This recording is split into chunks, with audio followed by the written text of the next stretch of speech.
the U.S. purpose of engaging this war is to exhaust and degrade the Russian army so they're incapable of fighting anywhere else in the world. So that is our objective in this war.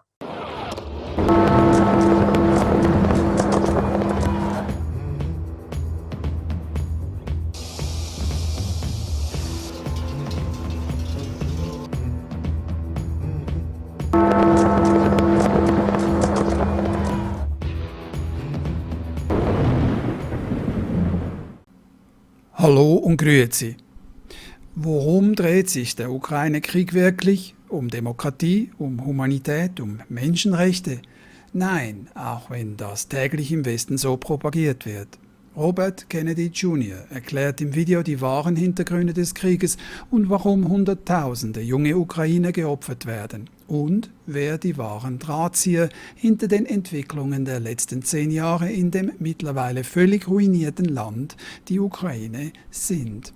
Robert F. Kennedy Jr. ist Sohn des verstorbenen US-Senators Robert F. Kennedy sowie der Neffe des ermordeten US-Präsidenten John F. Kennedy. Er will bei den nächsten US-Präsidentschaftswahlen antreten und eine Politik im Land vorantreiben, die unter anderem dafür sorgt, dass die US-Außenpolitik nicht mehr auf Krieg und Unterdrückung setzt. We were sold on the fact that it was a humanitarian war, and we were sold using these kind of formulaic narratives that, Putin is the evil Hitler-like figure, or Saddam Hussein, whoever it is, the one that we need to go to war, and that we are the good guys, and that it's a humanitarian war. But we have not been acting like it's a humanitarian war. If you look at the history of why, what's happened over there, and you go back a little bit in history, in 1990-91, when the Soviet Union was collapsing, we made a deal with Gorbachev, Britain and the United States, and it was over the reunification, which is a very dicey issue, of Germany, because the Russians had 400,000 troops in Germany, in East Germany. And we wanted to reunite East Germany under NATO, which had been the Russian enemy. So the Russians were naturally worried and said, if we take our troops out, we want to make sure that you're not getting a beachhead and you're not going to move NATO into all of our, former satellite states and make us feel like we're under attack, like we're being encircled. And President Bush famously told them, we will not move NATO 1 inch to the east. Well, since then, we've moved it 1,000 miles to the east, and we've incorporated 14 of the Russian former satellite states, and we've put nuclear missile-capable systems, the Aegis missile system, which is manufactured by Lockheed, in both Romania and Poland, and the Russians were terrified we'd put that in Ukraine, which is only 400 miles from Russia.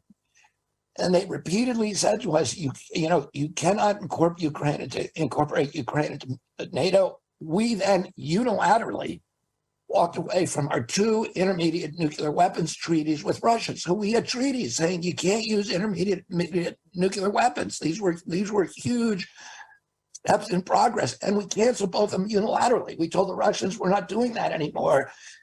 Surrounding these missile systems, we started practicing, incorporating Ukraine into interoperability with NATO forces. Zelensky runs in 2019. We helped to overthrow the democratically elected government of the Ukraine in 2014 and install a very ultra-national nationalist, and that is a polite way of describing them, ultra-nationalist, governments there that's extremely anti-Russian.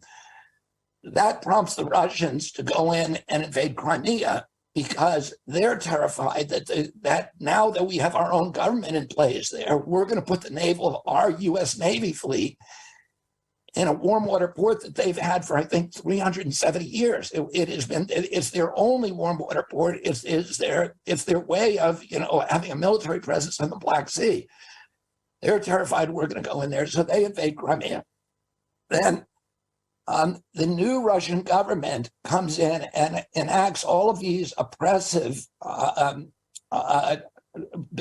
laws against the ethnic Russian majority in eastern Ukraine.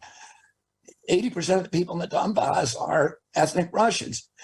And they were able to have their own language, and they felt part of the Ukraine. But suddenly there's all these laws being passed saying, that language is no longer any good. You have to speak Ukrainian, and treated essentially as redheaded stepchildren.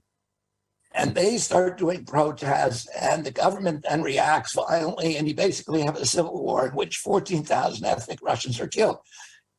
The Ukraine today is a victim of U.S. aggression as well, because Zelensky ran in 2019 here's a guy who's a comedian and an actor, and I'm not saying that in a disparaging way, Russell, please. I don't want you to hear that in a disparaging way.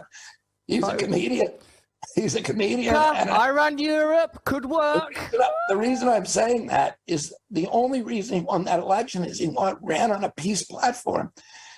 He was going to ratify the Minsk Accords, which was the Russian-supported agreement. Donbass remains part of Ukraine, even though it had voted to join Russia. Russia said, we don't want them. They stay in Ukraine, but you need to protect them. You need to make them semi-autonomous so they're not getting killed. And Zelensky then gets in there. He gets surrounded by U.S. neocons, including most prominently Victoria Nuland. And she's the one who sort of orchestrated the U.S. walking away from all these nuclear treaties, and all of his peace professions suddenly disappear. And he is pressured by ultranationalists within Ukraine and by the U.S. government to start having a military response instead of going to the table with the Russians. And now we've pumped 113 million in there. It's a proxy war. And our government has admitted, President Biden has admitted that this is, the old neocon aspiration. This war is about getting rid of Putin. And his Secretary of Defense, Lloyd Austin, acknowledged in April 2022 that the war is about the U.S. purpose of engaging this war is to exhaust and degrade the Russian army so they're incapable of fighting anywhere else in the world. So that is our objective in this war. And it is a proxy war that is using the bodies of the flower of Ukrainian youth